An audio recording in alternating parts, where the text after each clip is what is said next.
காஞ்சி சிட்டுக்குருவி சேனல் நேயர்களுக்கு வணக்கம். இப்போ நான் வந்து பூண்டு குழம்பு வைக்க போகிறேன். அதுக்கு என்னென்ன தேவைன்றத சொல்கிறேன். பூண்டு பாருங்கள், ஒரு 125 கிராம் பூண்டு வந்து உரித்து நல்லா அலசி வச்சுருக்கிறேன். ஒரு 75 கிராமு பாருங்கள் சின்ன வெங்காயம், இதையும் உரித்து அலசி வச்சுருக்கேன். உப்பு, பெரிய எலுமிச்சம்பழம் அளவுக்கு புளி, மிளகுத்தூள், தக்காளி, கருவேப்பிலை, தாளிப்புக்கு உளுத்தம்பருப்பு, கடுகு, மிளகாய்த்தூள், மஞ்சத்தூள், சீரகம், வெந்தயம், எண்ணெய், நல்லெண்ணெய். இதை வச்சு தான் இப்போ நான் பூண்டு குழம்பு வைக்க போகிறேன். இங்கே பாருங்கள், கேஸை பற்ற வைக்கிறேன். இப்போ ஒரு கடாயை கேஸில் வைக்கிறேன். கடாய் காயுதுங்க. நல்லெண்ணெய், செக்கு நல்லெண்ணெய் ஒரு 50 கிராம் ஊற்றுறேன்.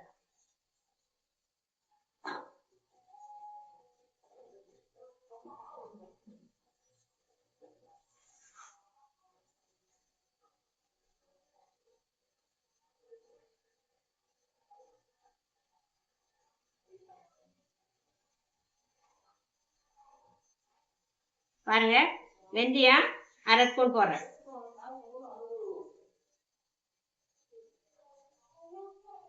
கடுகு 1 ஸ்பூன்,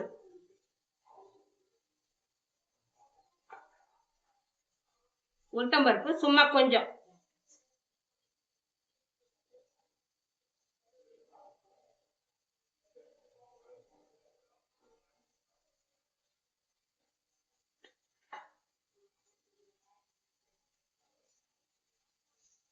சீரகம் 1/2 ஸ்பூன் போடுறேங்க.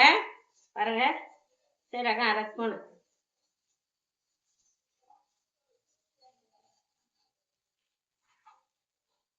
கடுகு பொரியுது. இப்போ உச்சி வச்ச சின்ன வெங்காயத்தை, சாம்பார் வெங்காயத்தை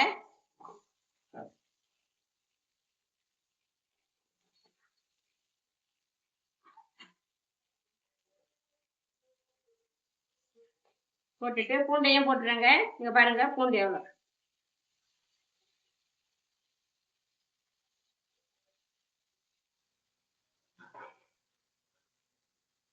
போட்டாச்சு. கருவேப்பிலையும் போடுறோம்.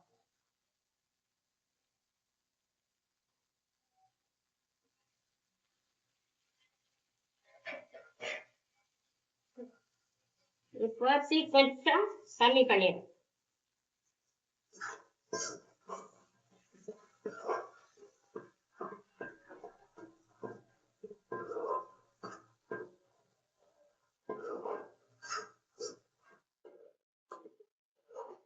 பாருங்க, பூண்டு வெங்காயம் நல்லா வதங்கி வந்துச்சு. இப்போ தக்காளி போடலாம். இங்க பாருங்க, தக்காளி போடலாம்.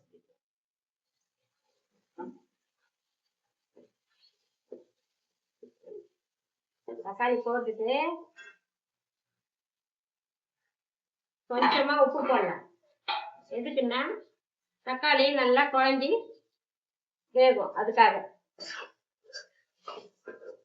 இப்போ தக்காளியும் நல்லா வதங்கணும்.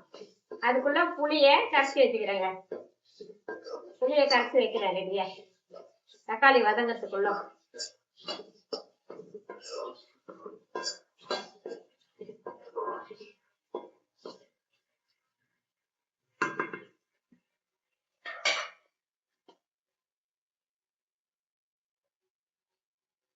தக்காளி நல்லா வதங்கிட்டேங்க.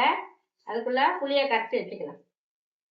தீ வந்து அதிகமா வைக்கக்கூடாது, திட்டமா மிதமான தீயில வதக்கணும். அதிகமா தீ வச்சா காந்துரும், அதுக்காக தான். பாருங்க, தக்காளி நல்லா வதங்கி வந்துச்சு. இப்போ புளி ஊற்றலாம்.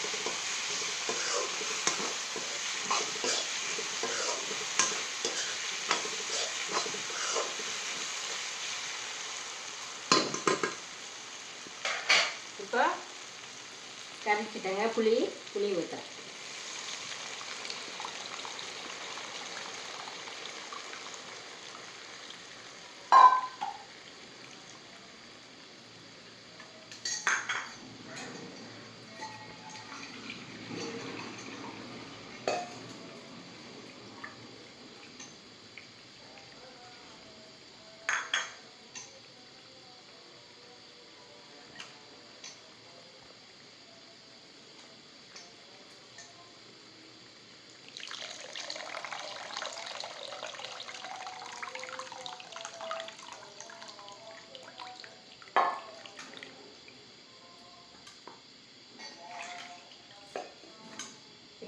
கொஞ்சம் அதிகமாக வச்சுக்கலாம்.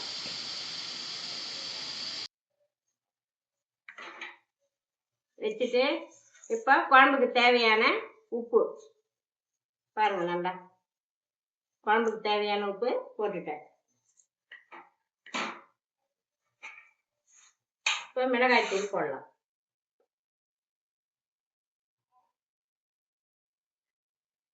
ஒன்று, 2, 3, 4, 5 ஸ்பூன் போட்டுருக்குறேங்க. உங்களுக்கு தேவைன்னா காரம் கம்மியாக சாப்பிட்றவங்களா இருந்தால் திட்டமாக போட்டுக்கலாம். காரம் வேணும்னா நீங்கள் போட்டுக்கலாம்.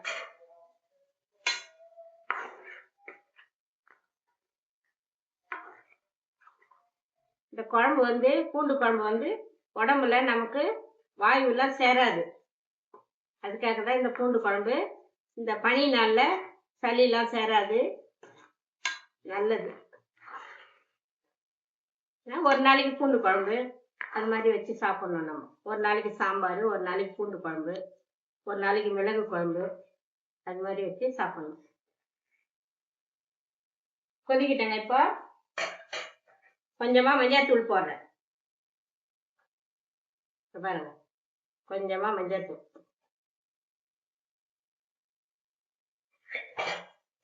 இப்போ கொதிக்கணும். நல்லா கொதிச்சுதுன்னா பூண்டு குழம்பு ரெடி ஆகிடும்.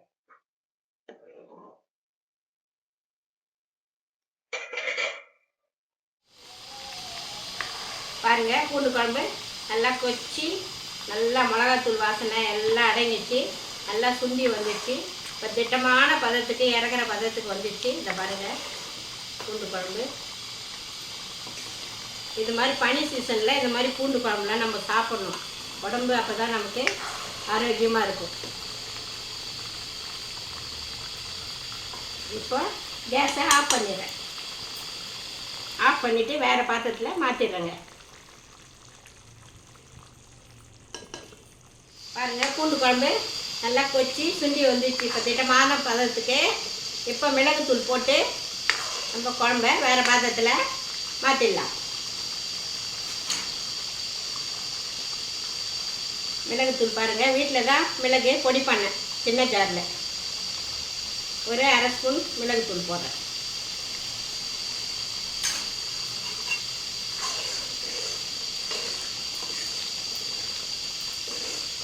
அவ்வளோதான். கேஸை ஆஃப் பண்ணிடுறேன்.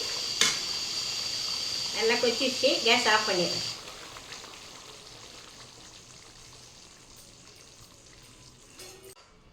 இப்போ வேறு பாத்திரத்தில் மாற்றிடுறேங்க.